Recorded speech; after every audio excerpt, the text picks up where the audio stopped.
오늘도 하나님의 말씀의 자리에 참여하는 여러분에게 우리 주님의 크신 은총이 있기를 원합니다. 오늘 우리가 함께 읽을 말씀은 출애굽기 34장 27절에서 35절까지의 말씀입니다. 하나님의 말씀 제가 읽겠습니다. 여호와께서 모세에게 이르시되 너는 이 말들을 기록하라. 내가 이 말들의 뜻대로 너와 이스라엘과 언약을 세웠음이라 하시니라. 모세가 여호와와 함께 40일 40야를 거기 있으면서 떡도 먹지 아니하였고 물도 마시지 아니하였으며 여호와께서는 언약의 말씀 곧 십계명을 그 판들에 기록하셨더라. 모세가 그 증거의 두 판을 모세의 손에 들고 시내산에서 내려오니 그 산에서 내려올 때에 모세는 자기가 여호와와 말하였으므로 말미암아 얼굴 피부에 광채가 나나 깨닫지 못하였더라. 아론과 온 이스라엘 자손이 모세를 볼 때에 모세의 얼굴 피부에 광채가 남을 보고 그에게 가까이 하기를 두려워하더니 모세가 그들을 부르매 아론과 회중의 모든 어른이 모세에게로 오고 모세가 그들과 말하니 그 후에야 온 이스라엘 자손이 가까이 오는지라. 모세가 여호와께서 시내산에서 자기에게 이르신 말씀을 다 그들에게 명령하고 모세가 그들에게 말하기를 마치고 수건으로 자기 얼굴을 가렸더라. 그러나 모세가 여호와 앞에 들어가서 함께 말할 때에는 나오기까지 수건을 벗고 있다가 나와서는 그 명령하신 일을 이스라엘 자손에게 전하며 이스라엘 자손이 모세의 얼굴에 광채를 보므로 모세가 여호와께 말하러 들어가기까지 다시 수건으로 자기 얼굴을 가렸더라. 아멘. 첫 번째 주신 하나님의 언약의 상징인 십계명의 돌판은 깨져버렸습니다.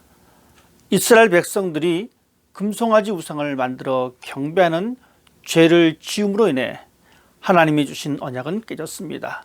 마치 십계명의 두 돌판이 깨진 것처럼 말입니다.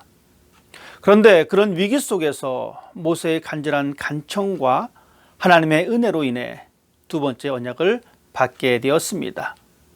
하나님은 다시 한번 이스라엘과 관계를 회복시키시는 은혜 언약을 베풀어 주셨습니다. 그것이 바로 오늘 본문의 사건입니다. 하나님은 모세를 다시 시내산으로 부르셨고 모세는 산에서 40일 동안을 지내면서 떡도 먹지 않고 물도 마시지 않고 하나님과 함께 있었습니다. 하나님의 언약이 다시 회복되었다는 그 표식으로 십계명이 새겨진 판을 들고 모세는 산에서 내려옵니다. 그런데 모세의 모습이 평소와 다른 모습입니다. 그의 얼굴에 빛이 났습니다. 오랜 시간 동안 음식을 먹지도 못했는데 오히려 그의 얼굴에 광채가 납니다. 이 광경을 목격한 사람들은 두려움에 빠졌습니다. 그제서야 모세는 자신의 얼굴을 수건으로 감싸게 되었습니다. 시내산에서 과연 무슨 일이 있었기에 모세의 얼굴이 빛이 났을까요? 모세는 시내산에서 40일 밤낮으로 먹지도 않았다라고 기록하고 있습니다. 대신에 모세는 하나님과 함께 있었습니다. 그는 하나님의 말씀을 들었고 하나님 앞에서 고민하는 시간을 가졌고 무엇인가를 하나님께 물었을 것입니다. 그 시간들을 통하여 모세는 하나님의 영광을 친히 경험했습니다. 모세는 시내산 위에서 하나님의 충만한 임재 가운데에 있었습니다. 그것은 하나님의 거룩하심으로 뒤덮인 시간이었으며 오직 하나님만 바라보는 시간이었습니다.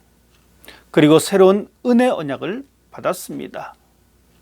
모세는 시내산에서 내려올 때는 하나님께로부터 회복을 보여주시는 언약의 십계명의 두 돌판과 산 위에서 경험한 빛나는 하나님의 영광을 가지고 내려왔습니다. 전달자로서 말씀과 영광을 가지고 산 아래로 내려왔습니다. 모세의 얼굴에 나타난 광채는 과연 무엇일까요? 그것은 하나님을 만난 증거요, 하나님의 영광의 그림자입니다. 하나님의 빛 가운데 거하는 사람의 당연한 모습이기도 합니다. 우리도 모세처럼 하나님의 영광의 빛을 드러낼 수 있습니다. 그것은 오직 하나님과의 깊은 교제로서만이 가능합니다. 하나님께서 우리를 부르시고 교제하실 때 가능한 일입니다. 우리가 예수 안에 거할 때에 많은 열매를 맺고 그 열매를 통하여 하나님께 영광을 돌리는 것과 같은 것입니다. 예수 그리스도를 구주로 영접한 우리들 마음에는 예수 그리스도의 생명의 빛이 있기 때문입니다. 물론 모세와 똑같은 현상이 아닐 수도 있습니다. 그렇지만 하나님의 말씀을 따라 순종하며 살아가는 사람들에게는 다양한 모습과 방법들을 통하여 하나님의 영광이 드러나 모든 사람에게 하나님의 영광을 증거하는 삶을 살아갈 수가 있습니다.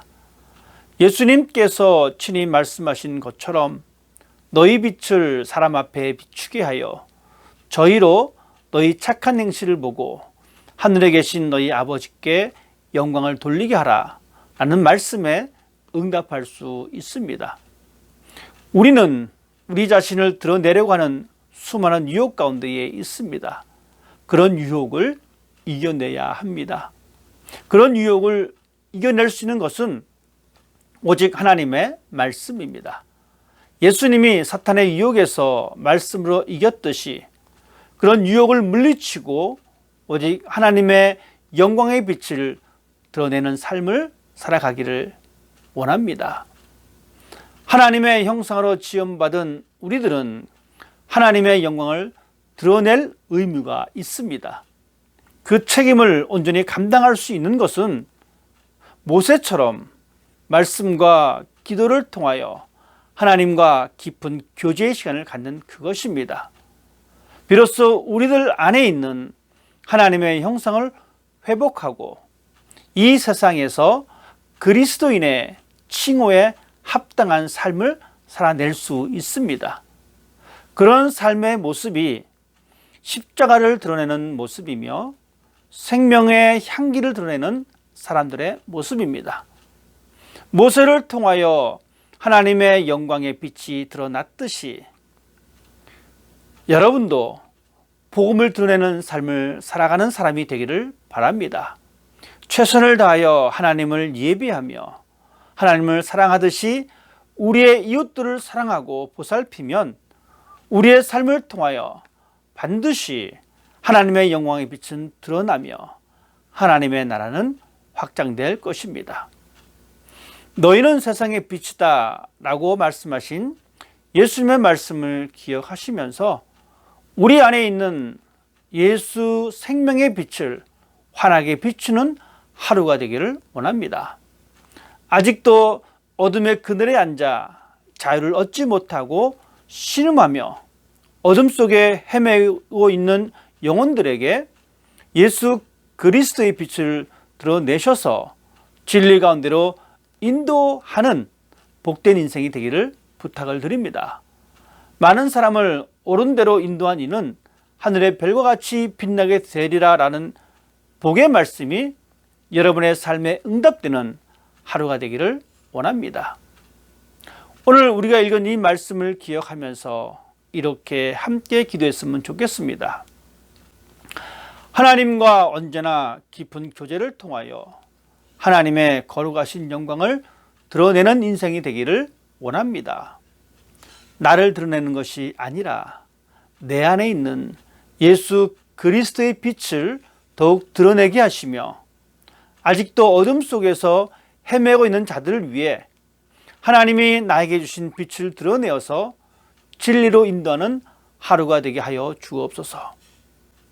이런 고백이 여러분의 입술과 삶의 방식으로 드러나는 복된 하루가 되시기를 주님의 이름으로 부탁드립니다.